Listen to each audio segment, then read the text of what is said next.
You don't have to use any of your own money today when you're investing as an end buyer or as a wholesaler looking to get your business started or even scaling it. Now, there are many different types of ways that you can use debt or use money and funding to get into investments.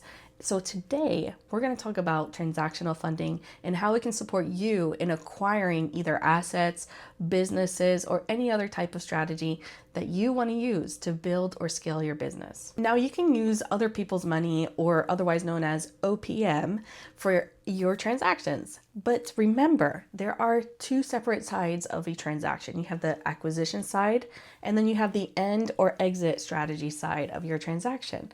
For transactional funding specifically, it is focused on the acquisition side of your transaction. So these funding tactics are used for you to close your deal correctly and smoothly and swiftly with transactional funding. So transactional funding is very short-term funding for the acquisition side of a transaction.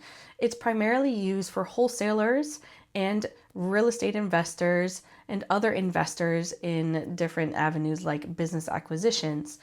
The timeline on these are typically within hours that funding is used for, or maybe within a day or two, dependent on the communication and timeline with all parties involved. Transactional funding is not something that's used long term. So even if it's a 5-day gap, that is something transactional funding cannot be used for. Money goes in, money comes out. There is no ties to it. There is no collateral needed for transactional funding. Transactional funding is done within hours or 1 to 2 business day situation. If somebody is requesting for like maybe one day funding goes in and on the 5th day funding comes out, that is not transactional funding. You will need a bridge loan with a hard money lender or private money lender. What kind of assets can transactional funding be used for? It can be used on land, single-family residential properties, multifamily properties, commercial assets across the board. We've seen airplanes, storage units, RV parks, mobile home parks, commercial spaces like you see grocery stores at, any type of mixed-use assets, and also even business acquisitions. So who is this for anyways? Who's going to be leveraging transactional funding for their investments or, their business strategy? It's going to be wholesalers and end buyers or investors. So what does that look like? Wholesalers, they can assign an asset or they can double close an asset depending on the litigation in that state that they're operating in. Or the end buyer investor that's looking to get a property, an asset under contract, and they need transactional funding to make sure they can close on the acquisition side of their transaction. This is what you can use transactional funding for. I know you guys see the Pokemon over here. I have kids, and my son loves Pokemon. So we got Gengar, Eevee, Squirtle, we got Pikachu over there.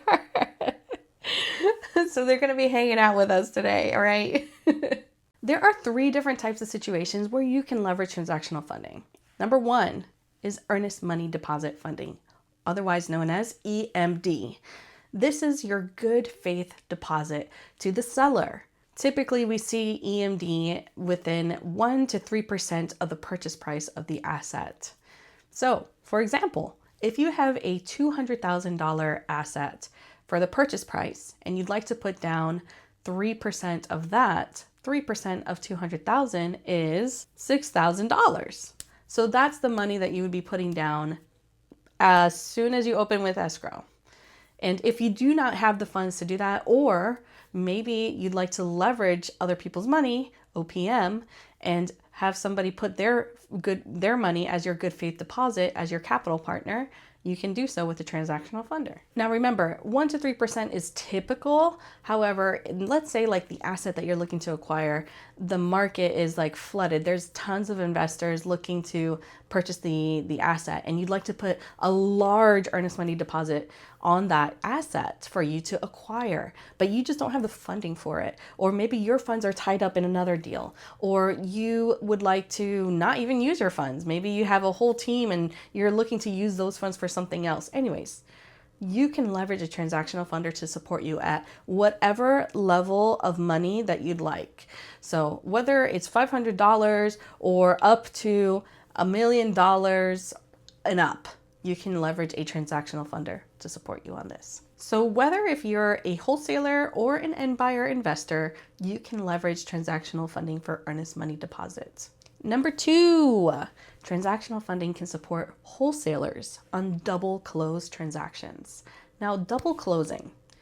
If you are a wholesaler, you probably are aware that there are litigations, there's laws and regulations ramping up across the nation. So dependent on the state that you're operating in, make sure you check those laws for any type of regulations saying that you cannot assign contracts. So a way to get past that or to mitigate the risk of not being able to operate in that state, you can in fact double close. And transactional funding will be there to support you on the A to B contract. So here is how it's laid out. You have the A to B contract and the B to C contract. You essentially are the end buyer on this transaction, but you are going to be closing within hours, if not a day between. You are going to be leveraging transactional funding for the A to B purchase price, closing costs, whatever other fees associated with that A to B HUD statement.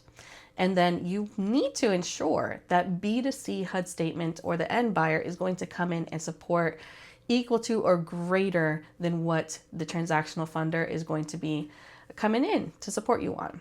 So why do wholesalers even use this? Well, we already talked about the laws and regulations ramping up across the nation, but also if you're going to make an astronomical amount of profit and you do not want the seller or the end buyer to find out about it, double closing might be the choice you'd like to move forward with. Because with double closing, it's not like an assignment contract where everybody will see what your profit is on that contract. Double closing will make sure that this is not even specified at all to either party. So that's a really good benefit as well. And I like to tell folks there's like a credibility portfolio you can put together. And I talk more about that in some later videos I'll be having on my channel. So stick around for more information. Number 3, transactional funding can support investors and buyers with the stack method acquisition strategy. Now, this strategy has many different names. Some names are Morby method, seller carryback, leveraging equity strategy. There's a ton of names out there. And so whatever that is to you, for the preface of this video, let's just call it the stack method because it's literally what it sounds like. You are stacking 2 different loans on this acquisition strategy, a primary lender loan and the seller finance or seller carryback note loan. So I talk more about this strategy because it's so complex in another video, so I'd love for you to stick around to learn more about how you can leverage this awesome creative finance strategy in your investments moving forward. But to just kind of dive into it, how does transactional funding even support investors?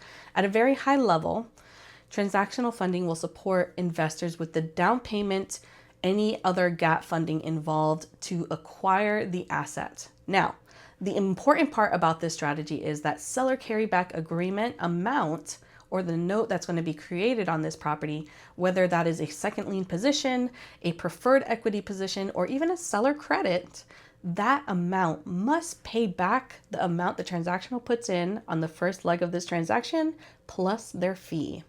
So if that does not happen, then a transactional funder cannot support an investor on this. Now, the beauty about the stack method acquisition strategy is that investors can acquire assets with little to no money down, and very savvy operators will even profit off of these deals because they are over leveraging an asset to be able to leverage that seller at a much lower cost than it would be to go out and look for a private money lender to support them with renovations, furniture, getting the rental property up and running, or even flipping the property, that sort of thing. So using this strategy, you'll get into a property like with none of your own money, even profiting, and being able to continue to build your business and scale it within.